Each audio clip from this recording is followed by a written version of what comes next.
Eran las 7 de la mañana de un miércoles cuando escuché los golpes en mi puerta. No eran golpes normales, de visita o de prisa. Eran golpes que querían tumbar la madera, que querían entrar sin permiso.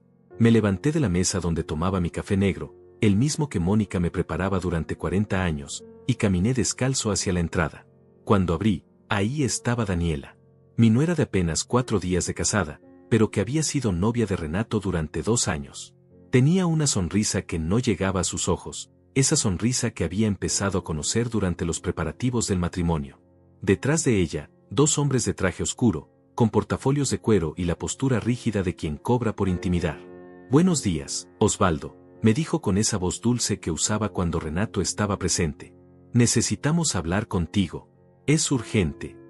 Los dejé pasar porque no sabía qué otra cosa hacer. Mi casa pequeña, con sus paredes de ladrillo sin pintar y el sofá que había comprado hace 15 años, se llenó de una tensión que podía tocarse. Daniela se sentó en el borde del sofá, como si no quisiera ensuciarse. Los hombres permanecieron de pie, como soldados. «Estos son Leonardo y Arturo», dijo señalando a los abogados. «Están aquí para ayudarnos con un asunto familiar muy delicado». Leonardo, el más alto, abrió su portafolio y sacó un sobremanila. Lo puso sobre la mesa de centro, justo donde Mónica solía dejar las flores que cortaba del jardín. El papel hizo un sonido seco contra la madera. «Señor Díaz», dijo Leonardo con voz profesional, «sabemos que usted ha estado ocultando información financiera importante de su familia. Específicamente, de su hijo Renato». Sentí como si el aire se hubiera salido de la habitación. ¿Cómo sabían? ¿Cómo era posible que supieran lo que ni siquiera Renato sabía? «No sé de qué hablan», murmuré, pero mi voz sonó débil incluso para mí. Daniela se inclinó hacia adelante, y por primera vez vi su verdadero rostro. Ya no había dulzura, no había la calidez fingida que mostraba cuando mi hijo estaba cerca. Sus ojos eran duros, calculadores. «Osvaldo, no nos hagamos los tontos. Renato me contó que su madre tenía algunos ahorros, que siempre fue muy reservada con el dinero. Y cuando empecé a investigar un poco, encontré cosas muy interesantes». Arturo, el más joven, habló por primera vez. «Señor Díaz, hemos estado revisando registros públicos, transferencias bancarias, pólizas de seguro». Su esposa era una mujer muy previsora. «¿Qué registros?», pregunté, sintiendo que algo se quebraba dentro de mí. «Los registros que cualquier persona puede consultar si sabe dónde buscar», continuó Arturo. «Especialmente si tiene los contactos correctos en el banco donde su esposa tenía sus cuentas». Daniela sonrió con frialdad. «¿Sabías que Mónica tenía una cuenta separada que tú nunca conociste?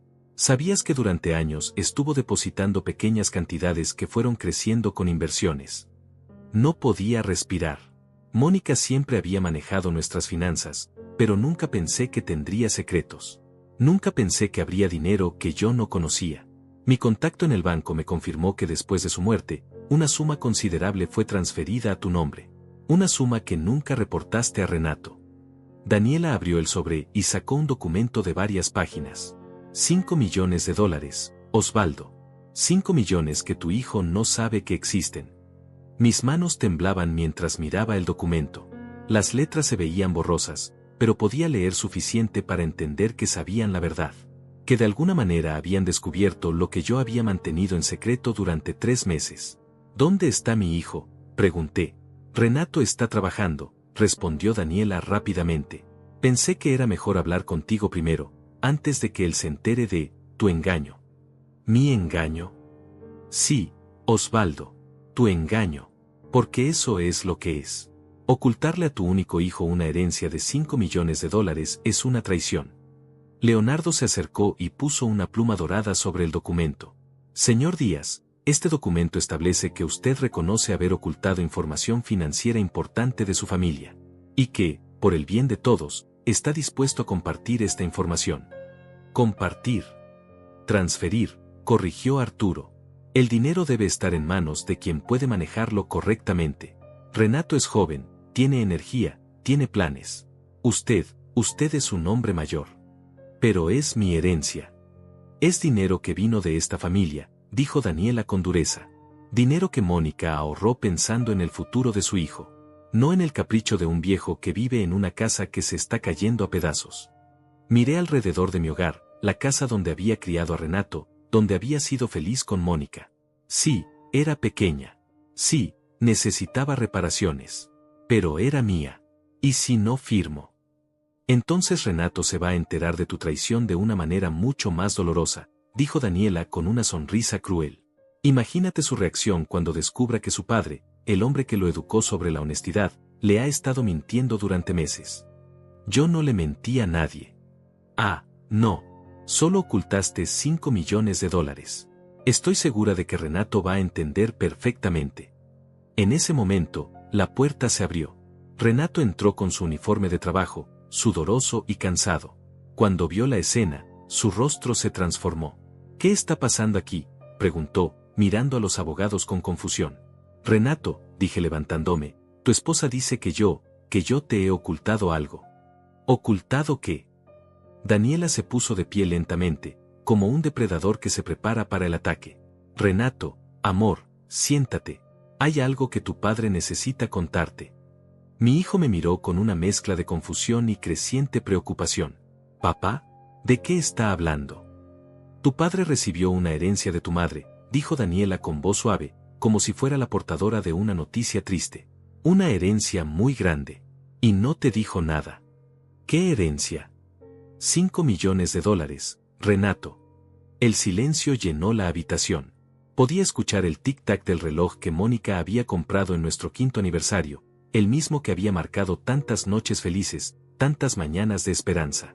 Renato me miró como si fuera un extraño. ¿5 millones? ¿Y no me dijiste nada? Hijo, yo. $5 millones y no me dijiste nada. Su voz se alzó, llenándose de una furia que nunca le había conocido. Mientras yo trabajo doble turno para pagar la hipoteca, mientras Daniela y yo nos endeudamos para la boda. Renato, ¿puedo explicarte?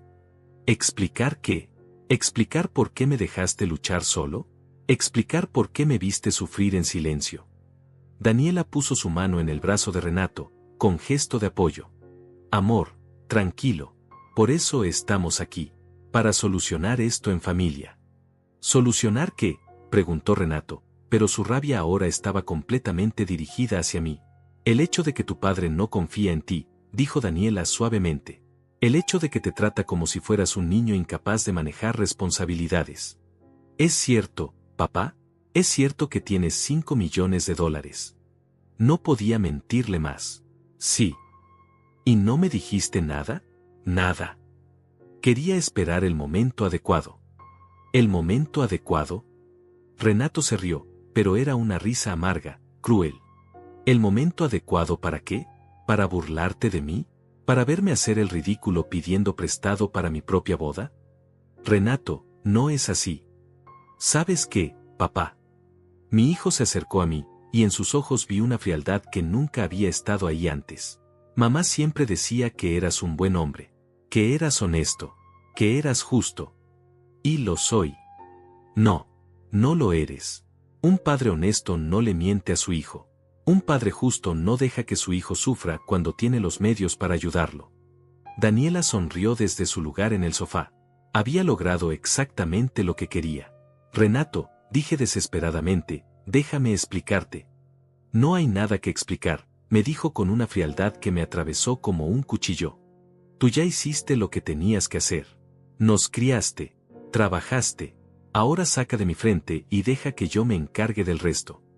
Después de que Renato me dijera esas palabras, después de que salieran de mi casa llevándose el documento sin firmar pero con la promesa de que volverían, me quedé solo en mi sala. El silencio era diferente ahora. Era el silencio de una casa que había perdido su alma. Me senté en el sofá donde Daniela había estado, donde había planeado mi destrucción con la frialdad de un cirujano. Cerré los ojos y dejé que los recuerdos me llevaran atrás, a los días cuando todo tenía sentido, cuando el sacrificio valía la pena, cuando creía que estaba construyendo algo sólido. Era 1985 cuando Renato nació. Mónica había tenido complicaciones durante el parto, y los médicos nos dijeron que no podríamos tener más hijos. Ese bebé arrugado, rojizo, que lloraba en mis brazos, era nuestro único milagro, nuestro único futuro. Recuerdo que esa noche, mientras Mónica dormía exhausta en la cama del hospital, le susurré a mi hijo, te voy a dar todo lo que yo nunca tuve. te lo prometo. Y cumplí esa promesa. Dios sabe que la cumplí. Trabajaba en la fábrica de textiles desde las 5 de la mañana hasta las 3 de la tarde. Luego corría a casa, comía rápido, y me iba a mi segundo trabajo en el taller mecánico del barrio hasta las 11 de la noche. Los domingos lavaba carros para los vecinos ricos del centro de la ciudad. Mónica también trabajaba. Cosía ropa para las señoras del barrio, cuidaba niños, vendía tamales los fines de semana. Pero nunca nos quejamos. Nunca dijimos que era demasiado. Porque teníamos un propósito, darle a Renato la vida que nosotros nunca habíamos tenido. Recuerdo las noches cuando llegaba a casa con las manos negras de grasa, los pies hinchados, el cuerpo dolorido. Renato, que entonces tenía 5 años, corría hacia mí gritando «papá», con una sonrisa que podía iluminar toda la casa. Me abrazaba sin importarle que estuviera sucio, que oliera a aceite de motor. Para él, yo era un héroe. «Cuando sea grande, voy a trabajar contigo, papá», me decía mientras cenábamos frijoles con arroz por 5ª vez en la semana. «No, mijo», le respondía siempre. «Tú vas a estudiar. Tú vas a ser alguien importante. Tú no vas a tener que trabajar con las manos como tu papá». Y trabajé para que eso fuera cierto. Mónica y yo nos privamos de todo. Nunca compramos ropa nueva. Nunca fuimos a restaurantes. Nunca nos tomamos vacaciones. Cada peso que ganábamos tenía un destino, la educación de Renato, su futuro, su oportunidad de ser mejor que nosotros. Cuando Renato tenía 8 años, necesitaba lentes. El oftalmólogo dijo que eran caros, que podíamos esperar. Pero yo vi cómo mi hijo entornaba los ojos para ver la pizarra en la escuela, cómo se frustraba cuando no podía leer los libros. Esa misma tarde vendí mi única posesión de valor, el reloj que mi padre me había dado antes de morir. «¿Por qué vendiste tu reloj, papá?», me preguntó Renato cuando llegué a casa con los lentes nuevos. «Porque tus ojos son más importantes que saber qué hora es», le dije. Y era verdad. Completamente verdad. Mónica tenía su manera particular de sacrificarse. Guardaba monedas en una lata de café, peso por peso, centavo por centavo. Cuando le preguntaba para qué era ese dinero, me sonreía y decía, «para el futuro de nuestro hijo». Años después descubrí que se saltaba comidas para ahorrar esas monedas. Que cuando yo no estaba, comía solo tortillas con sal para que hubiera más frijoles para Renato y para mí. Nunca me lo dijo. Nunca se quejó. Simplemente lo hacía, con la misma naturalidad con que respiraba. Cuando Renato cumplió 15 años, quería una bicicleta. No cualquier bicicleta, sino una específica que había visto en la tienda del centro. Era cara, demasiado cara para nuestro presupuesto. Pero era su cumpleaños, y yo había visto la mirada de deseo en sus ojos cada vez que pasábamos por esa tienda. Trabajé turnos dobles durante 2 meses. Mónica cosió hasta que los dedos le sangraron. Y el día de su cumpleaños, ahí estaba la bicicleta, reluciente y nueva, esperándolo en la sala. «¿Cómo la conseguiste, papá?», me preguntó con lágrimas en los ojos. «Eso no importa», le dije. «Lo que importa es que eres feliz». Pero yo sabía cómo la había conseguido. Sabía que había empeñado las herramientas de mi abuelo, las únicas cosas de valor que tenía. Sabía que Mónica había vendido su cadena de oro, la única joya que poseía. Pero verlo sonreír, verlo abrazar esa bicicleta como si fuera el tesoro más grande del mundo, hizo que todo valiera la pena. La adolescencia de Renato fue diferente.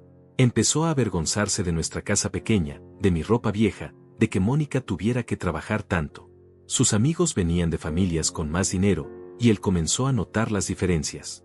«¿Por qué no tenemos carro, papá?», me preguntó un día cuando tenía 16 años. «Porque el dinero que costaría un carro lo estamos ahorrando para tu universidad», le expliqué. «Todos mis amigos tienen carros. Me da vergüenza que me vean caminando». Esas palabras me dolieron, pero las entendí. Era joven. Era normal que quisiera encajar, que quisiera tener lo que otros tenían. Así que trabajé más horas, Mónica cosió más ropa, y 6 meses después, compramos un carro usado. Viejo, con algunos golpes, pero funcionaba. Renato no se emocionó como con la bicicleta. Solo dijo gracias sin mirarme a los ojos, como si fuera una obligación, como si fuera lo mínimo que podía hacer por él. Cuando llegó el momento de elegir universidad, Renato quería estudiar administración de empresas en la universidad más cara de la ciudad. Mónica y yo nos miramos esa noche, después de que él nos dijera cuánto costaría. «Es mucho dinero», murmuró Mónica. «Pero es su futuro», le respondí. Por eso hemos trabajado tanto. Hipotecamos la casa. Vendimos todo lo que podíamos vender. Mónica trabajó turnos de noche en una fábrica, además de sus otros trabajos. Yo conseguí un tercer empleo los fines de semana. Dormíamos 4 horas por noche, comíamos una vez al día, pero Renato tuvo su universidad. Durante esos años universitarios, Renato venía a casa menos. Cuando venía, se quejaba de que no tenía suficiente dinero para salir con sus amigos, para comprar la ropa que quería, para vivir como los otros estudiantes. Papá, necesito más dinero, me decía cada vez que venía. Hijo, estamos dándote todo lo que podemos, le explicaba. Mamá y yo trabajamos día y noche para pagarte la universidad. Pero no es suficiente. Mis amigos tienen más. Viven mejor. Tus amigos tienen padres con mejores trabajos, con más educación. Nosotros te damos lo que tenemos. Pues lo que tienen no es suficiente, me respondió una vez, con una frialdad que no había visto antes. Mónica lloraba esas noches. ¿En qué nos equivocamos, Osvaldo?, me preguntaba. ¿Por qué no valora lo que hacemos por él? Es joven, le decía, aunque por dentro también tenía dudas. Cuando sea mayor, cuando tenga hijos, va a entender. Pero las cosas no mejoraron. Empeoraron. Cuando Renato se graduó, esperaba que fuera un momento de celebración. Habíamos logrado nuestro objetivo, nuestro hijo era universitario, algo que ni Mónica ni yo habíamos podido ser. Pero en lugar de gratitud, vi decepción en sus ojos. ¿Y ahora qué?, me preguntó después de la ceremonia. Ahora a trabajar, le dije. A construir tu futuro. ¿Con qué? ¿Con las conexiones que ustedes no tienen? ¿Con el dinero que ustedes no pueden prestarme para empezar un negocio? Mónica puso su mano en mi brazo, sintiendo la tensión que crecía entre nosotros. Hijo, dijo con voz suave, nosotros te dimos educación. Te dimos la base. El resto depende de ti. La base, se rió amargamente. ¿Qué base? ¿Una casa que se está cayendo? ¿Padres que no conocen a nadie importante? ¿Una familia sin dinero, sin contactos, sin influencia? Te dimos amor, murmuré. Te dimos todo nuestro amor. El amor no paga las cuentas, papá. El amor no abre puertas. El amor no me va a conseguir trabajo. Esa noche, después de que Renato se fuera, Mónica y yo nos sentamos en silencio en nuestra sala. No hablamos de lo que había pasado. No hablamos de las palabras crueles de nuestro hijo. Solo nos tomamos de la mano, como habíamos hecho durante tantos años, y dejamos que el dolor se asentara en nuestros corazones. ¿Crees que hicimos algo mal?, me preguntó finalmente. No, le dije, aunque por dentro tenía mis dudas. Hicimos lo que creíamos correcto. Hicimos lo que el amor nos decía que hiciéramos. ¿Y si no fue suficiente? Entonces no fue suficiente, le respondí. Pero lo intentamos. Dios sabe que lo intentamos. Mónica murió 2 años después, sin ver a Renato cambiar. Sin ver que nuestro sacrificio había valido la pena. Se fue con el corazón roto, preguntándose si habíamos fracasado como padres, si habíamos fallado en la única cosa que realmente importaba. Y ahora, sentado en mi sala vacía, recordando todo lo que habíamos dado, todo lo que habíamos sacrificado, me pregunto si Mónica tenía razón. Si realmente habíamos fracasado. Si el amor, al final, no había sido suficiente. La llamada llegó un martes por la mañana, 3 meses después del funeral de Mónica. Yo estaba en la cocina, preparando el café que ya no sabía igual sin ella, cuando sonó el teléfono. Era un número que no reconocía, una voz formal que me pidió que me identificara. ¿Es usted Osvaldo Díaz, esposo de la señora Mónica Herrera de Díaz? Sí, respondí, sintiendo que mi corazón se aceleraba. Cualquier llamada relacionada con Mónica me ponía nervioso. Soy Leonardo Vázquez, del Banco Nacional. Necesito que venga a nuestras oficinas lo antes posible. Hay algunos asuntos pendientes relacionados con las cuentas de su esposa. ¿Qué asuntos? Ya arreglamos todo después de su muerte. No, señor Díaz. Hay cuentas adicionales que han salido a la luz. Cuentas que su esposa mantuvo de manera independiente. Colgué el teléfono con las manos temblorosas. ¿Cuentas adicionales? Mónica siempre había manejado nuestras finanzas, pero pensé que lo sabía todo. Pensé que no había secretos entre nosotros. Esa misma tarde fui al banco. El señor Vázquez era un hombre mayor, con lentes gruesos y una expresión seria. Me hizo sentarme frente a su escritorio y abrió una carpeta gruesa. Señor Díaz, su esposa tenía 3 cuentas separadas que usted no conocía. Cuentas que había estado alimentando durante los últimos 20 años. Me mostró los papeles. Números que no podía entender completamente, pero que eran claramente grandes. Muy grandes. ¿Cuánto dinero hay?, pregunté, sintiendo que la voz me temblaba. $5.200.000, dijo sin cambiar su expresión. Su esposa fue muy astuta con las inversiones. Empezó pequeño, pero con el tiempo y el interés compuesto. No podía respirar. $5 millones. Mónica, mi Mónica que se saltaba comidas para ahorrar monedas, había acumulado $5 millones sin que yo supiera nada. ¿Cómo es posible?, murmuré. Su esposa depositaba pequeñas cantidades cada mes. $20 aquí, 50 allá. Montos que pasaban desapercibidos en el presupuesto familiar. Pero lo invertía inteligentemente, reinvertía las ganancias, y con 20 años de crecimiento. ¿Desde cuándo sabía usted de estas cuentas? Su esposa me contactó hace 5 años para actualizar su testamento. Me pidió específicamente que estas cuentas se mantuvieran en secreto hasta después de su muerte. Dijo que era una sorpresa para usted. Una sorpresa. Mónica había guardado este secreto durante 5 años, mientras yo me mataba trabajando, mientras nos privábamos de todo, mientras veía cómo Renato nos despreciaba por ser pobres. Hay una carta, dijo el señor Vázquez, sacando un sobresellado. Me pidió que se la entregara cuando viniera por el dinero. Tomé la carta con manos temblorosas. El sobre tenía mi nombre escrito con la letra cuidadosa de Mónica. La abrí ahí mismo, frente al banquero. Mi querido Osvaldo, comenzaba. Si estás leyendo esto, significa que ya no estoy contigo, y que finalmente conoces mi secreto. Por favor, no te enojes conmigo por no habértelo dicho antes. Tenía mis razones. Continué leyendo, sintiendo que las lágrimas se acumulaban en mis ojos. Durante años vi cómo trabajabas día y noche por nuestra familia. Vi cómo te sacrificabas sin quejarte nunca.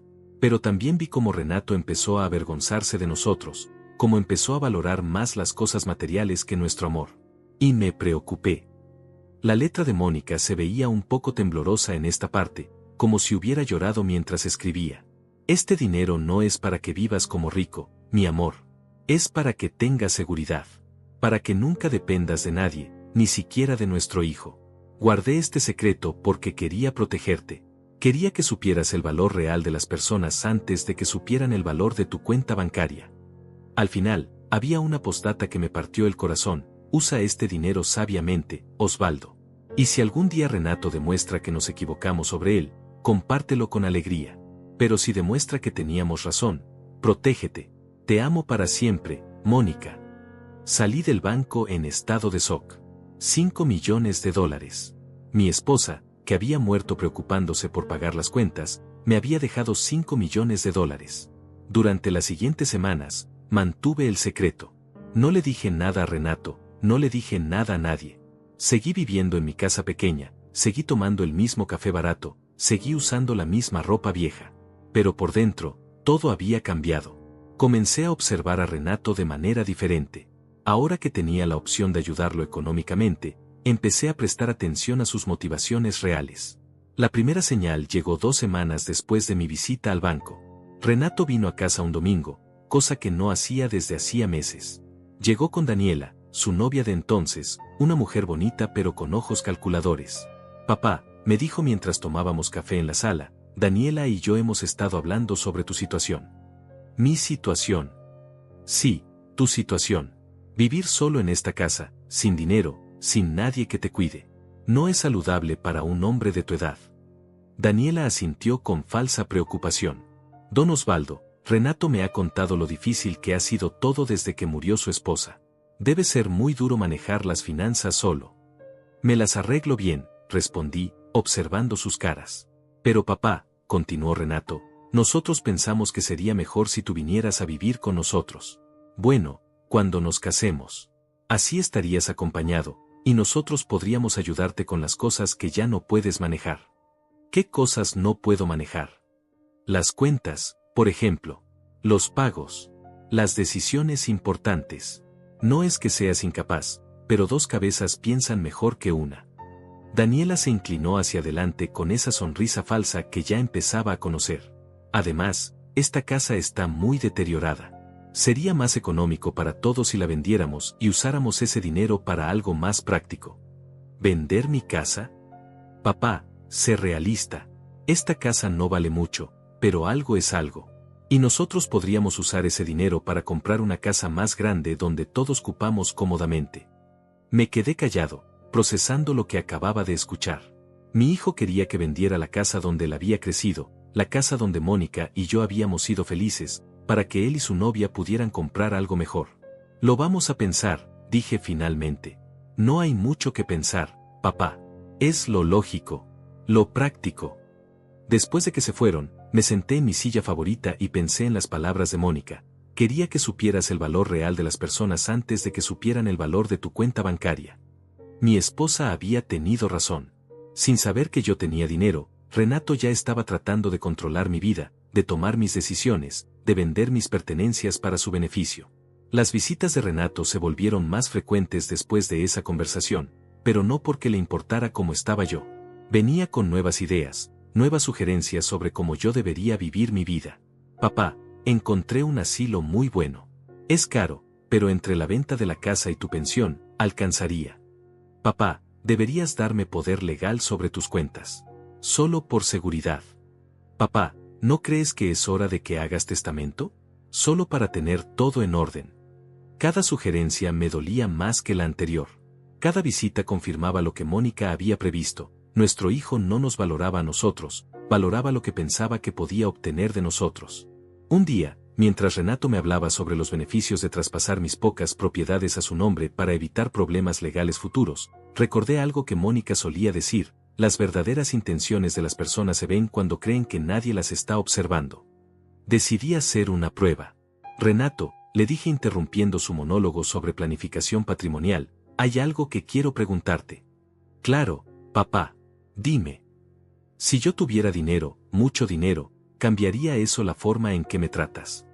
Se rió, pero había algo nervioso en su risa. ¿Qué clase de pregunta es esa? Claro que no. Eres mi padre. Te quiero sin importar si tienes dinero o no. ¿En serio? Por supuesto. El dinero no cambia el amor, papá. Mentira. Pude ver la mentira en sus ojos, en la forma en que evitó mi mirada, en la rapidez con que cambió el tema. Esa noche, después de que Renato se fuera, saqué la carta de Mónica y la volví a leer. Sus palabras resonaban con más fuerza ahora. Si algún día Renato demuestra que nos equivocamos sobre él, compártelo con alegría. Pero si demuestra que teníamos razón, protégete. Mónica había visto algo en nuestro hijo que yo me había negado a reconocer. Había visto la codicia, el egoísmo, la falta de gratitud genuina. Y había protegido nuestro futuro, mi futuro, de esa realidad dolorosa.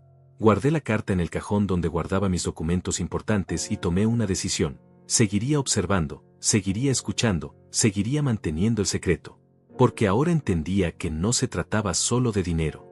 Se trataba de saber quién era realmente mi hijo cuando pensaba que yo no tenía nada que ofrecerle. Y hasta ahora, todo lo que había visto confirmaba los temores más profundos de Mónica. Los meses pasaron y las visitas de Renato se volvieron más predecibles. Llegaba cada domingo por la tarde, siempre con Daniela, siempre con una nueva idea sobre cómo yo debería reorganizar mi vida. Pero ya no venía solo a visitarme. Venía a inspeccionar. Papá, esta gotera en el techo se está poniendo peor, me dijo un domingo mientras señalaba una mancha amarillenta en el cielo raso. No puedes seguir viviendo así. La gotera no me molesta, respondí. He vivido con cosas peores. Pero nosotros sí nos preocupamos. Intervino Daniela con esa voz melosa que usaba cuando quería parecer bondadosa. Una casa en estas condiciones no es digna para un hombre de su edad. Renato asintió. Exactamente. Y además, mantener esta casa es un gasto innecesario. Los impuestos, el mantenimiento, los servicios, todo eso suma. Puedo pagarlo, dije simplemente. ¿Con qué dinero, papá? Tu pensión apenas te alcanza para comer. No respondí. Me quedé observándolos mientras caminaban por mi casa como tasadores, evaluando cada rincón, cada mueble, cada desperfecto. Daniela tomaba fotos con su teléfono, disimuladamente, cuando pensaba que no la veía. ¿Para qué son las fotos?, le pregunté directamente. Se sonrojó ligeramente. Oh, es solo que, estaba pensando en algunas mejoras que podrían hacerse. Pequeñas reparaciones que no costarían mucho. Mentira. Podía verlo en sus ojos. Estaba documentando el estado de la casa, probablemente para mostrarle a alguien más. Tal vez a un tasador real. Esa noche, después de que se fueron, revisé cada cajón, cada armario, cada lugar donde guardaba mis documentos importantes. No faltaba nada, pero algunos papeles estaban en posiciones ligeramente diferentes. Alguien había estado buscando algo. Decidí hacer mi